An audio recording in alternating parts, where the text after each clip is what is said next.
If your indoor plant is struggling and you don't know why, guessing won't save it. Diagnosis will.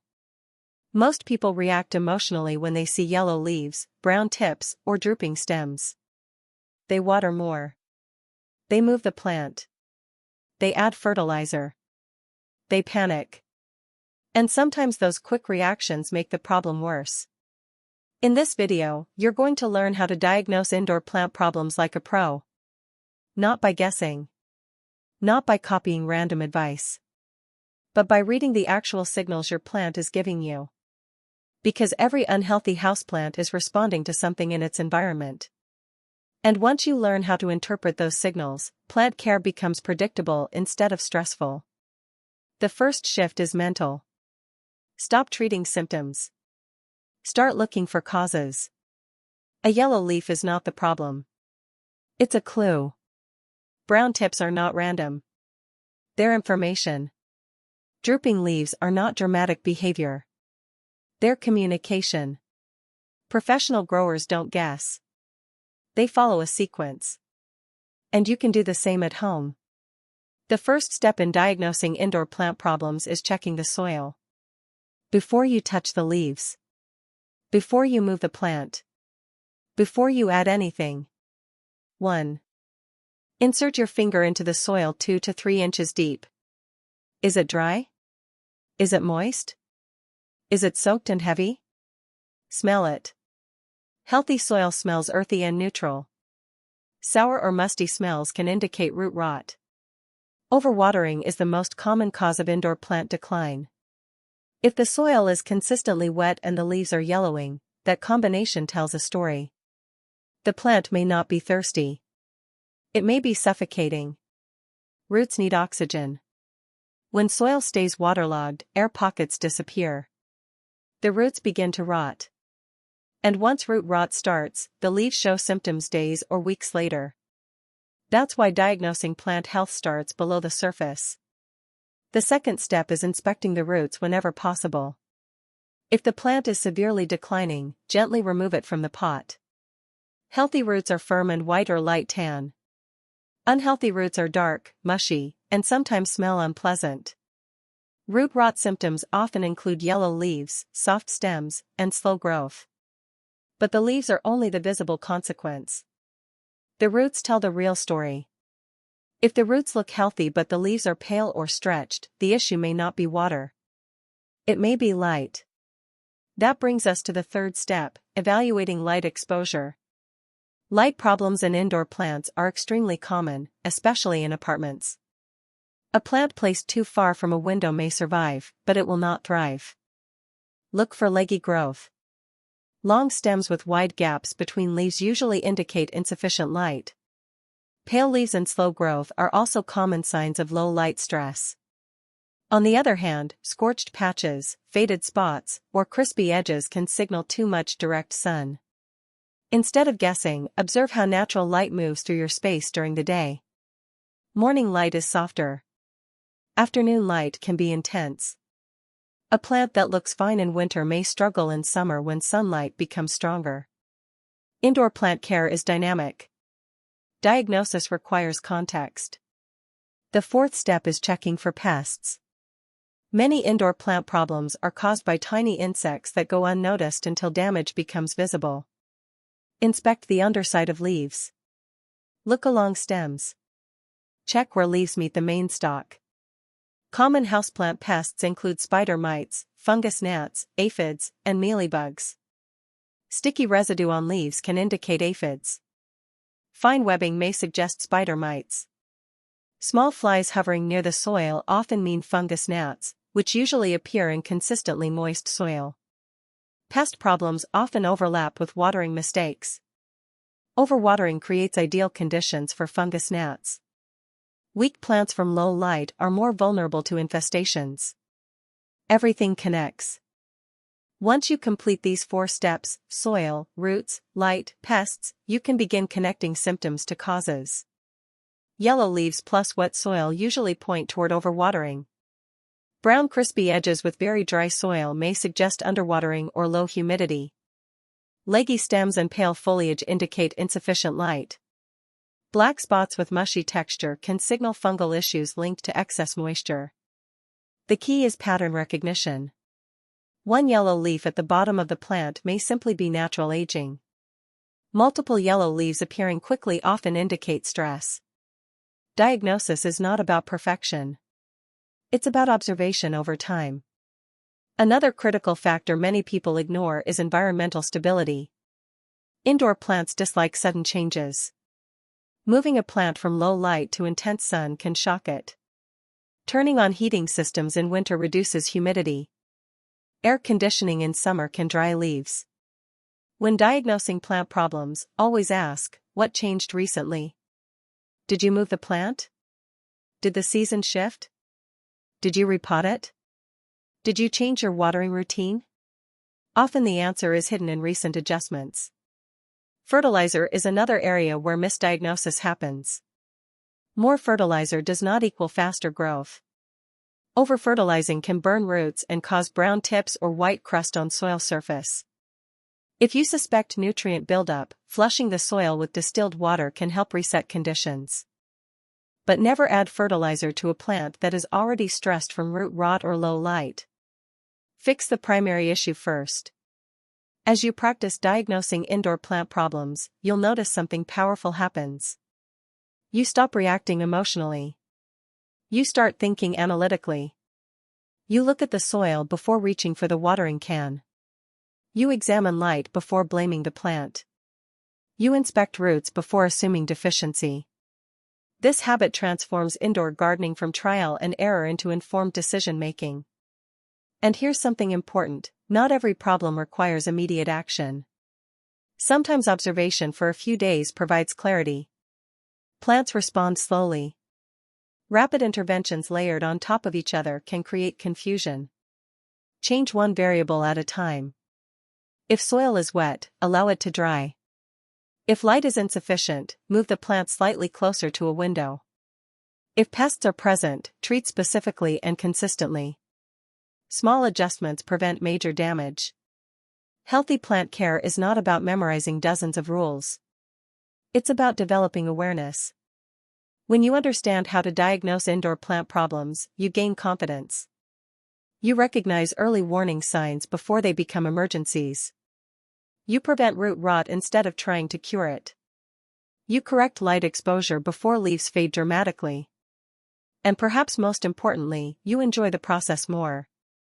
Because instead of feeling like your plants are unpredictable, you begin to see them as responsive living systems reacting logically to their environment. Understanding soil types and their role in plant health. Many indoor gardeners focus on watering frequency without considering one essential variable, the type of soil their plant is growing in. Not all potting mixes are created equal. A general-purpose potting mix may work well for tropical foliage plants like pothos or philodendrons, but it can be too dense and moisture-retaining for succulents and cacti, which require fast-draining, gritty soil. Understanding soil composition helps you make smarter decisions. Peat-based mixes retain moisture longer, which can be beneficial in dry climates but dangerous in consistently humid environments. Perlite, those small white particles often found in commercial potting soil, improves drainage and aeration. Bark and cocoa coir add structure while managing water retention differently. When a plant continues to struggle despite careful watering, ask yourself, is the soil itself contributing to the problem? Sometimes the fix is not adjusting how often you water, but what you're watering into. Compacted soil is another overlooked issue. Over time, especially in older pots, soil particles compress and reduce airflow to the roots. You may be watering correctly, but the water may be pooling at the surface instead of reaching the root zone. This creates a paradox, visible wet soil on top while roots remain dehydrated below. A simple remedy is gently aerating the soil with a thin stick or chopstick, creating small channels for water to move through. This technique is especially useful for orchids and ferns that are sensitive to compaction. Refreshing soil every 1 to 2 years during repotting is a proactive step that prevents many long-term problems. Humidity, the invisible factor most beginners overlook. Water in the soil is only half the hydration equation for indoor plants. The moisture level in the surrounding air, humidity plays an equally important role, particularly for tropical species. Plants like calatheas, prayer plants, maidenhair ferns, and bird of paradise originate from environments with naturally high humidity. When they are placed in dry indoor air, especially during winter when heating systems run constantly, their leaf edges begin to brown and curl inward. This symptom is frequently mistaken for underwatering. The instinctive response is to water more frequently. But adding more water to the soil does not raise the humidity surrounding the leaves. The problem persists, and overwatering becomes a secondary issue. To accurately assess humidity in your home, consider an inexpensive hygrometer. Most tropical plants thrive at 50 to 70% relative humidity. Standard indoor environments often hover between 30 and 50%, and can drop below 30% in winter. Practical ways to increase local humidity include grouping plants together, which allows them to create a microclimate through transpiration. Placing a tray filled with pebbles and water beneath the pot allows moisture to evaporate upward around the plant without the roots sitting directly in water. Misting leaves is a commonly recommended technique, but it provides only brief relief and can promote fungal growth on certain species.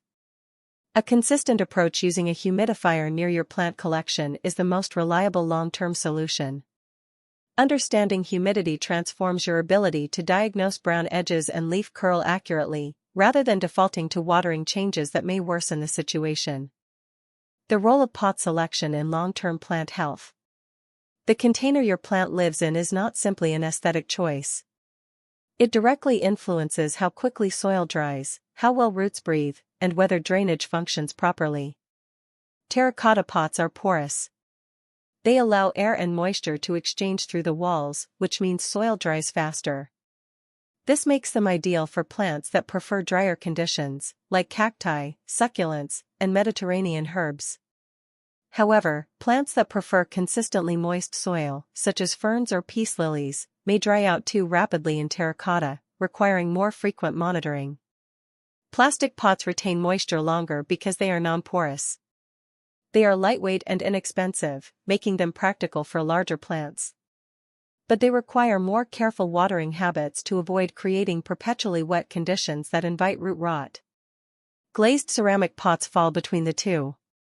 They offer some weight and visual appeal while retaining more moisture than terracotta but offering better stability than plastic. Perhaps the single most critical feature of any pot is drainage. A container without a drainage hole is a liability, not a home. Excess water accumulates at the bottom, creating an anaerobic zone where roots suffocate and rot begins. Even careful watering cannot fully compensate for a lack of drainage.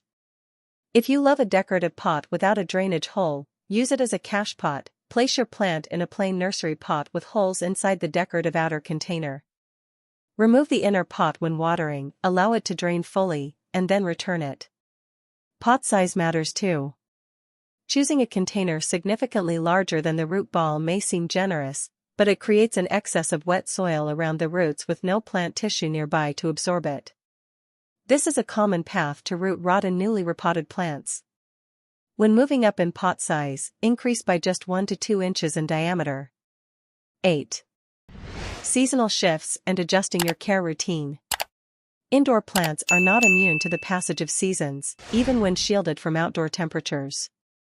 Changing light angles, shorter days, and altered indoor climate all affect plant behavior and needs. During spring and summer, most houseplants enter a period of active growth. They require more water, can tolerate more light, and respond positively to fertilization. This is the ideal time to repot, propagate, and introduce new plants to your collection. As autumn arrives, growth begins to slow. Days become shorter. The intensity of sunlight changes. Even a plant positioned near the same window throughout the year receives less photosynthetically active light in November than in July. This reduced light means the plant processes water more slowly, and your watering frequency should decrease accordingly.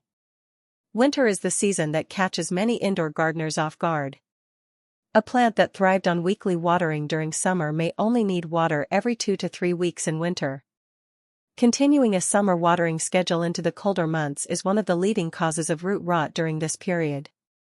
Additionally, heating systems reduce indoor humidity significantly, which affects tropical species. Cold drafts near windows can stress plants placed directly against the glass, especially in climates with harsh winters. The practical takeaway is simple: review your care routine when seasons change. Do not maintain identical habits year-round. Your plants need shift, and so should your approach. Building a simple observation system. One of the most powerful tools available to any indoor gardener costs nothing: consistent, structured observation. Professional plant growers maintain logs. They track watering dates, fertilization schedules, light conditions, and any visible changes in their plants. This creates a record that reveals patterns over time. When a problem emerges, they can trace back through recent adjustments and identify likely causes. You do not need a complex system. A notes app on your phone works perfectly. For each plant, record when you watered, any changes in appearance, and any environmental adjustments you made.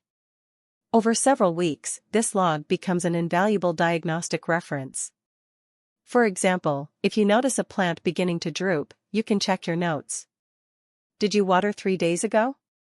Has it been 2 weeks? Did you recently move it to a new location?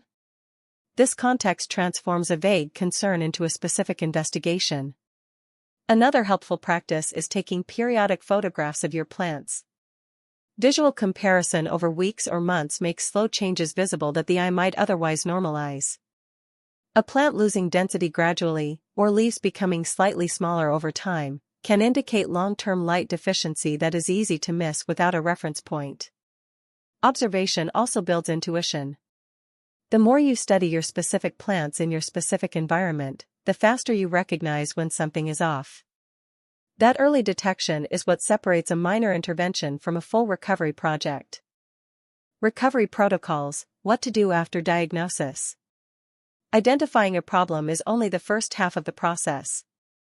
Once you have diagnosed the cause, you need a structured approach to recovery that avoids the common mistake of introducing too many changes simultaneously. For root rot cases, the recovery protocol is methodical. Remove the plant from its pot. Trim away any dark, mushy roots with clean, sterile scissors. Allow the remaining roots to dry slightly before repotting into fresh, well-draining soil. Choose a pot appropriate to the remaining root size. Hold off on watering for several days to allow the root system to stabilize. Resume with light, cautious watering and do not fertilize until new growth appears. For light deficiency, avoid the temptation to immediately move a plant from a dim corner to a bright window. Sudden light changes can cause leaf scorch even in plants that were previously light-starved. Move the plant gradually, introducing it to progressively brighter conditions over 1 to 2 weeks. For pest infestations, consistency matters more than intensity. A single treatment rarely eliminates an infestation entirely because eggs and juveniles may survive the initial application. Treat the affected plant every 5 to 7 days for 3 to 4 consecutive weeks. Isolate infested plants immediately to prevent spread to neighboring specimens. For humidity stress, resolution requires long-term environmental adjustment rather than a one-time fix. Identify whether a humidifier, pebble tray, or plant grouping best fits your space, and commit to it as a permanent part of your setup. In every case, allow time. Plants do not recover overnight. New healthy growth emerging from a previously stressed plant is the clearest sign that conditions have improved. Patience during recovery is just as important as accuracy during diagnosis. Knowing when to let go. A final and often emotionally difficult aspect of indoor plant care is recognizing when recovery is no longer realistic. Some plants arrive at a point of decline that is too advanced to reverse at home. Root systems that are 80% or more destroyed by rot rarely recover fully, even with skilled intervention. Plants severely weakened by months of low light, compounded by pest pressure, may no longer have the stored energy to generate new growth. Continuing to invest time, water, and resources into a plant that cannot recover does not represent dedication. It represents an opportunity cost. That pot, that soil, that window space could support a healthy plant that thrives. Letting go of a struggling plant is not failure. It is an informed decision made possible by the diagnostic skills you have developed. Before giving up entirely, however, consider propagation. Even a severely declining plant may have one healthy stem or leaf that can be propagated into a new plant. Many species, pothos, snake plants, succulents, African violets, root readily from cuttings or individual leaves. In this way, a plant that cannot be saved as a whole can still contribute to your collection through its healthy parts. This perspective shifts the emotional weight of plant loss. Instead of an ending, it becomes a transition. If you want practical indoor plant guidance without guesswork, subscribe to Urban Plant Fix. This channel is designed for real homes, real light conditions, and real beginners who want clear systems. And today, choose one plant in your home. Just one. Check the soil. Look at the leaves. Examine the light. Observe carefully before you act. That simple shift, from guessing to diagnosing, can change everything about how you care for your indoor plants. Once you understand the signals, saving a struggling plant becomes simpler, calmer, and far more rewarding than you ever imagined. Aquí tienes el texto expandido.